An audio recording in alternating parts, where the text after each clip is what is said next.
Deddy Sitorus, anggota DPR RI dari fraksi PDIP, mendadak menjadi sorotan setelah dirinya meluapkan amarah di hadapan awak media terkait pengangkatan Salsa Arwina Hutagalung sebagai staf khusus Presiden Prabowo Subianto. Dalam pernyataannya, Deddy mempertanyakan kapasitas serta integritas Salsa yang dikenal publik lebih banyak sebagai influencer dan aktivis digital dibandingkan seorang pejabat dengan rekam jejak birokrasi. Ia menegaskan bahwa jabatan staf khusus kepresidenan bukan sekadar simbolis, melainkan posisi strategis yang membutuhkan keahlian, pengalaman, dan pemahaman mendalam tentang tata kelola pemerintahan. Potongan video kemarahan Deddy kemudian tersebar luas di media sosial, memperlihatkan ekspresi seriusnya saat mengkritik keputusan presiden.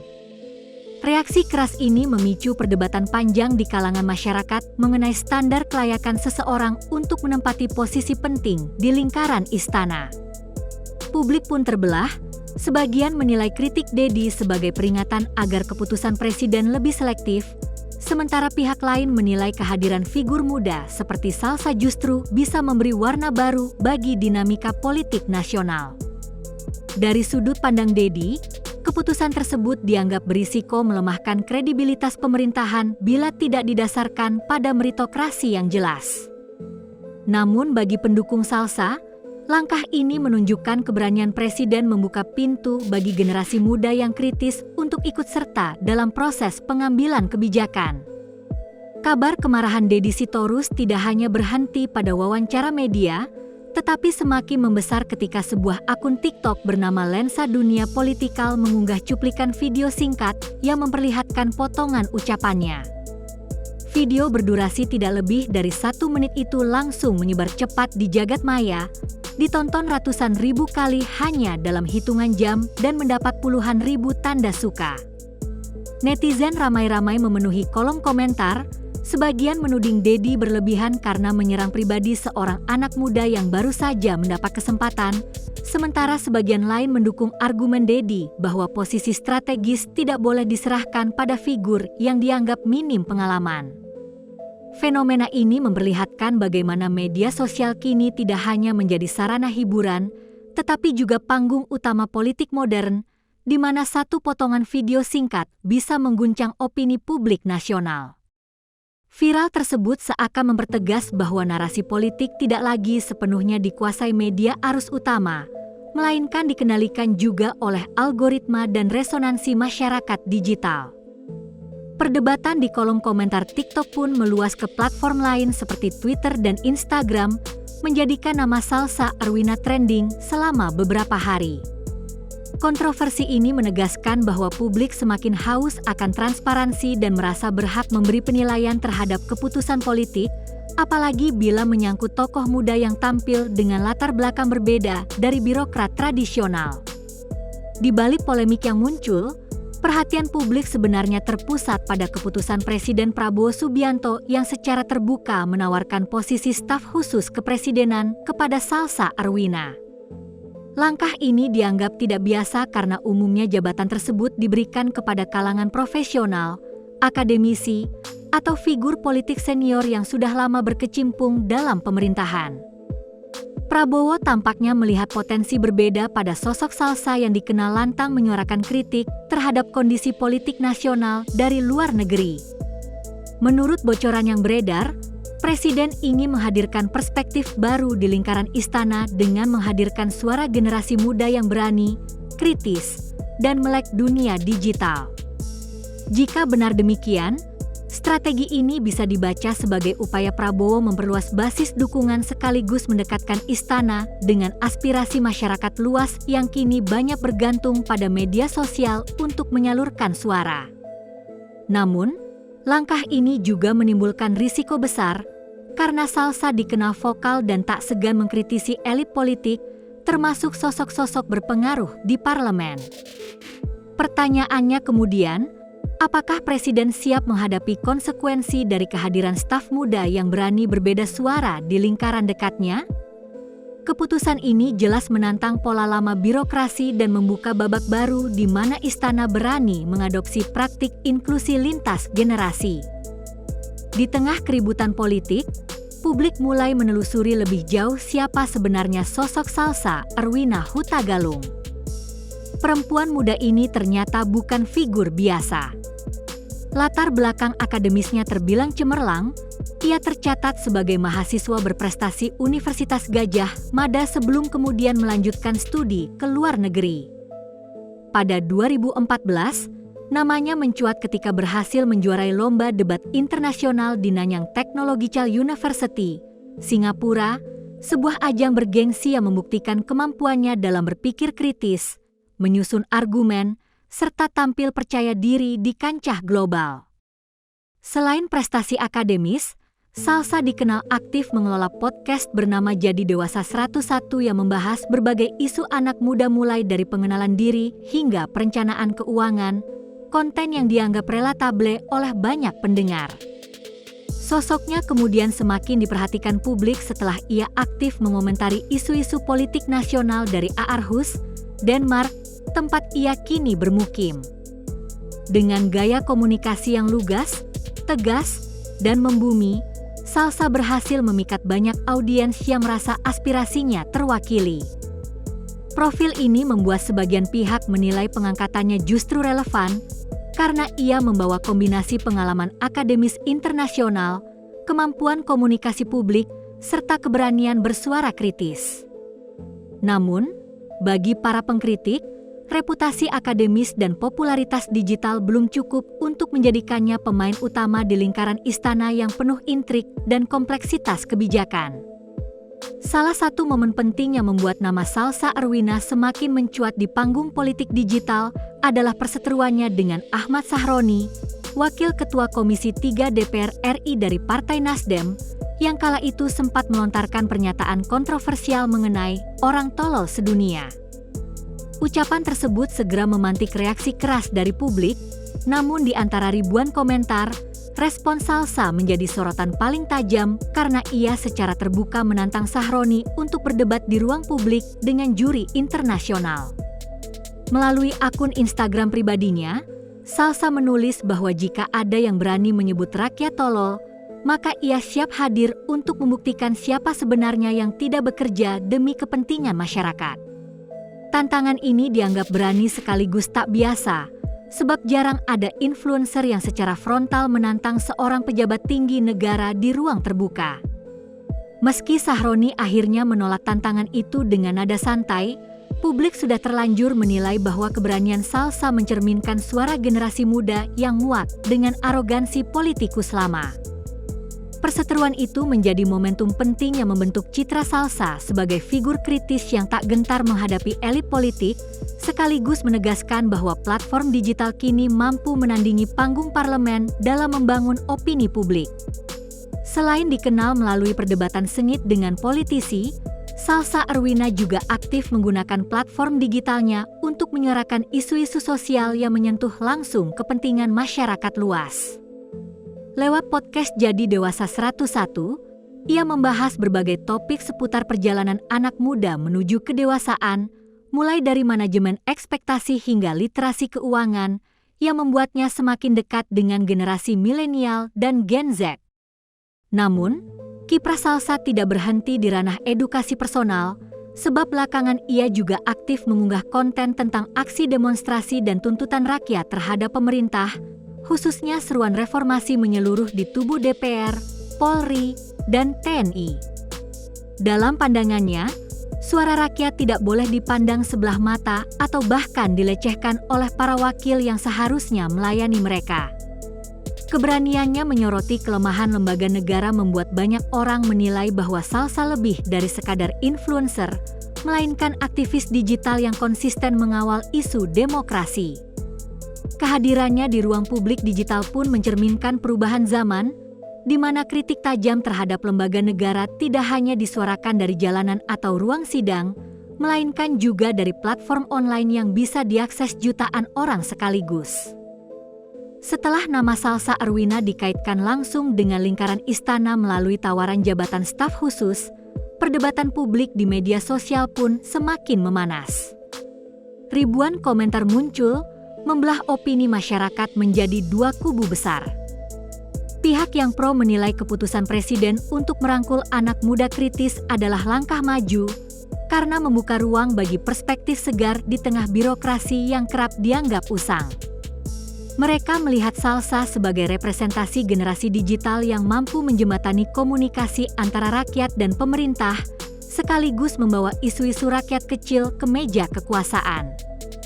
Namun, di sisi lain, tidak sedikit pula yang menilai bahwa langkah tersebut terlalu berisiko, mengingat Salsa belum pernah terlibat langsung dalam birokrasi dan dinilai masih minim pengalaman praktis dalam tata kelola negara.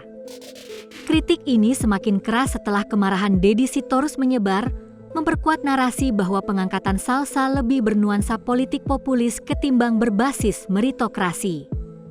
Diskursus ini akhirnya meluas ke berbagai ruang diskusi daring, menandakan bahwa demokrasi Indonesia kini kian partisipatif, di mana masyarakat merasa punya hak penuh untuk menilai dan mengomentari keputusan presiden. Fenomena pro dan kontra tersebut memperlihatkan bagaimana publik semakin kritis sekaligus terpolarisasi dalam menyikapi arah kebijakan pemerintahan. Keputusan Presiden Prabowo Subianto untuk merangkul Salsa Arwina ke lingkaran dalam istana dinilai banyak pengamat sebagai langkah berani yang mengandung risiko politik besar. Dari satu sisi, langkah tersebut bisa menjadi terobosan strategis untuk menunjukkan bahwa pemerintahannya terbuka terhadap kritik, siap mendengarkan aspirasi generasi muda, serta mampu menyesuaikan diri dengan perubahan zaman yang ditandai oleh dominasi media sosial dalam membentuk opini publik. Namun, dari sisi lain, keputusan ini berpotensi memunculkan friksi internal, baik di kalangan partai politik pendukung maupun birokrasi yang sudah terbiasa bekerja dalam pola formal dan hierarkis. Salsa dikenal vokal dan tidak segan mengkritisi lembaga negara, sehingga ada kekhawatiran bahwa keberadaannya justru menimbulkan ketidaknyamanan di antara pejabat senior atau bahkan menciptakan perbedaan pandangan di meja kebijakan. Risiko lainnya adalah munculnya kesan bahwa Prabowo melakukan manuver politik populis semata untuk meraih simpati generasi muda, tanpa benar-benar mempertimbangkan kapasitas birokratis calon staf khususnya.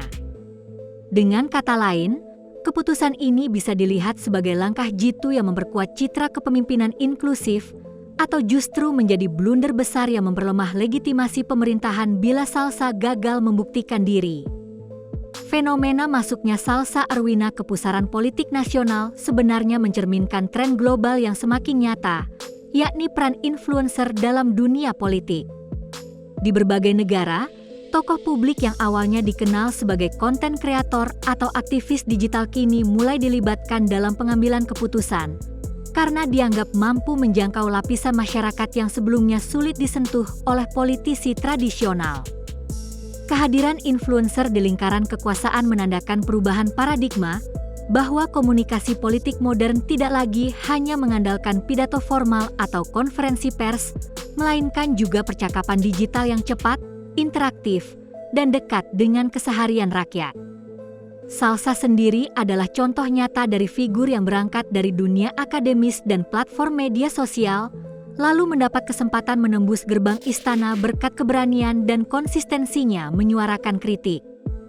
Fenomena ini memperlihatkan bahwa batas antara dunia digital dan politik formal semakin kabur, sekaligus membuka ruang baru bagi partisipasi generasi muda. Meski demikian, tren ini juga menimbulkan kekhawatiran, terutama soal kesiapan influencer menghadapi kompleksitas birokrasi dan tekanan politik yang jauh berbeda dari dunia digital. Kontroversi yang melibatkan Deddy Sitorus, Prabowo Subianto, dan Salsa Arwina pada akhirnya tidak hanya tentang siapa yang duduk di kursi staf khusus, melainkan juga tentang bagaimana masyarakat menafsirkan makna demokrasi di era sekarang. Demokrasi sejati bukan sekadar ritual 5 tahunan di bilik suara, tetapi juga ruang di mana warga negara bisa mengawasi, mengkritik, dan bahkan memengaruhi arah kebijakan setiap hari melalui kanal digital maupun aksi nyata di lapangan. Keputusan untuk menghadirkan figur kritis seperti Salsa ke dalam lingkaran istana bisa dibaca sebagai simbol bahwa suara rakyat muda mulai diakui, meski jalan yang ditempuh penuh pro kontra. Jika diterima dengan baik, Langkah ini bisa memperkuat legitimasi demokrasi karena memperlihatkan bahwa pemerintah tidak alergi kritik dan berani merangkul perbedaan pandangan. Namun, jika gagal dikelola, justru bisa memperburuk ketidakpercayaan publik terhadap pemerintah dengan menimbulkan kesan bahwa keterlibatan anak muda hanya sebatas gimmick politik. Perdebatan publik yang muncul dari kasus ini, terlepas dari arahnya, membuktikan bahwa masyarakat semakin kritis, dan itulah esensi demokrasi yang sehat. Tidak dapat dipungkiri bahwa fenomena Salsa Arwina Hutagalung kini menjadi simbol dari dinamika baru di dalam ruang politik nasional yang semakin kompleks dan penuh kejutan, sebab kiprah seorang influencer muda yang sebelumnya dikenal karena keberanian kritiknya terhadap DPR, Polri, hingga TNI. Kini justru diposisikan di lingkaran paling dekat kekuasaan setelah Presiden Prabowo Subianto resmi melantiknya sebagai staf khusus kepresidenan, dan hal ini langsung memunculkan perdebatan besar apakah langkah tersebut merupakan bentuk keterbukaan pemerintah terhadap suara generasi muda atau sekadar strategi politik untuk meredam oposisi digital yang semakin keras terdengar. Sementara di sisi lain reaksi keras dari politisi seperti Deddy Sitorus mencerminkan adanya rasa tidak puas dan ketidakpercayaan terhadap kapasitas serta integritas Salsa untuk menduduki jabatan tersebut, sebuah dinamika yang semakin menguatkan narasi bahwa politik Indonesia kini tidak hanya berlangsung di ruang sidang, parlemen atau arena konvensional, melainkan juga bertarung di jagat maya tempat opini publik dibentuk dan digiring oleh figur-figur yang sebelumnya tak pernah dibayangkan akan punya pengaruh sebesar ini. Sehingga publik pada akhirnya dihadapkan pada pertanyaan besar, apakah pelantikan Salsa ini akan menjadi pintu masuk lahirnya generasi baru politikus muda yang lebih kritis, atau justru menimbulkan jurang baru antara elit lama dengan suara-suara rakyat yang menuntut perubahan nyata di tubuh pemerintahan. Dan dari sinilah terbuka peluang bahwa ke depan publik harus lebih cermat membaca arah setiap langkah politik karena satu keputusan di istana ternyata bisa mengguncang dinamika politik di Senayan sekaligus memecah perdebatan di ruang digital. Sebagai penutup, apa yang kita lihat dari kontroversi pelantikan Salsa Arwina Hutagalung ini tidak lain adalah gambaran nyata dari politik Indonesia yang selalu penuh warna, penuh intrik, dan seringkali menghadirkan sosok-sosok tak terduga di pusat kekuasaan, di mana publik yang awalnya mengenal Salsa sebagai seorang mahasiswa berprestasi UGM, juara debat internasional di Singapura, hingga podcaster yang konsisten membicarakan problematika anak muda kini justru menyaksikan dirinya menduduki kursi staf khusus presiden, sesuatu yang bagi sebagian orang adalah kebanggaan karena menunjukkan keberanian generasi muda masuk ke lingkaran istana. Namun bagi sebagian lainnya dianggap mengkhawatirkan karena mempertanyakan rekam jejak dan konsistensi kritisnya. Sementara Deddy Sitorus dengan amarahnya menjadi wajah dari suara-suara skeptis yang masih belum percaya dengan pilihan Prabowo Subianto. Dan pada titik inilah masyarakat dihadapkan pada ironi sekaligus harapan, sebab keberanian Salsa bersuara yang dulu dianggap mewakili jeritan rakyat akan diuji apakah masih tetap lantang ketika ia berada di dalam lingkaran kekuasaan atau justru teredam oleh kenyamanan jabatannya mentereng. Dan semua ini memperlihatkan kepada kita bahwa dalam politik, segala kemungkinan bisa terjadi, perubahan bisa datang dari tempat yang tidak terduga, dan publik punya peran besar untuk terus mengawasi, mengkritisi, serta memastikan bahwa demokrasi tetap berjalan sebagaimana mestinya tanpa kehilangan roh utamanya, yaitu keberanian untuk berkata benar meski berada di hadapan kekuasaan, sebuah pelajaran penting bahwa politik bukan hanya milik elit, tetapi juga milik rakyat yang suaranya kini bisa menembus sampai ke jantung istana.